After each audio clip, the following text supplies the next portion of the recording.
Hi, today I want to talk about death. It's one of the things that seems inevitable for all of us. Of course, we're some sort of immortals, um, which I find fanciful and sometimes believe in and sometimes don't. Death is kind of a funny thing. I was sitting at Thanksgiving with a friend of mine, and his dad was there, and his dad was all crinkled up with arthritis and rheumatism and in a wheelchair and um, drinking his food through a straw and being fed, and he said he was in his 60s or 70s or something, and he said, "I want to live to be 120 years old." And I said, "Why?" And he said, "What?" And I said, "Why would you?" I mean, he said, "Look at you, you're in a wheelchair, you're all mixed up, and you want to live to be 120. I said, "What can be your motivation?"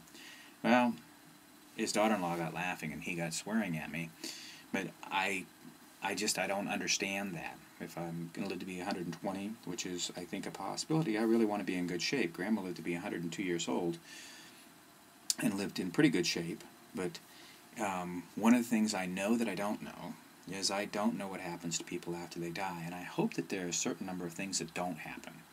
Yet, I mean, the Christian concept of heaven, I have absolutely no interest in.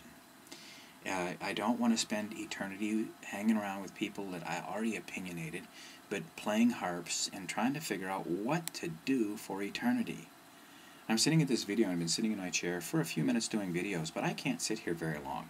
I got to get up and do something and move around and absolutely be productive. I just can't imagine laying around someplace in the universe forever, listening to something boom, boom, boom, boom, boom, boom, boom. Excuse me, you're not very good on that harp. Well, I'm practicing. I know. You've been practicing for eternity. You've have had eternity, and you don't seem to be very good on it. I think heaven would drive me mad. I think I would go crazy. I think giving the alternative, I mean, they talk about sending us to hell. You know what I mean? You're going to hell. Oh, really? What are they going to do? Toast me? I won't have a body. What am I worried about? And what are they going to do? Torture my immortal soul? I don't think so. I don't think that God works like that. If there is a God, I really question that one as well. But if we go to hell, what are they going to do to us? What can be worse than this? Look around.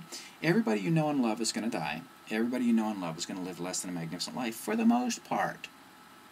Right? So let's look at life. Let's enjoy this life. What if this is all there is? What if this is it? What if this is your only blip of consciousness? And if you're listening to this video, you at least have quite a few accoutrements that you really, really enjoy. Options, you have a computer, you have the internet, you have the ability to do whatever you want to do. Enjoy it, live it, love it. This could be our only blip of consciousness. And if it is, how are you doing?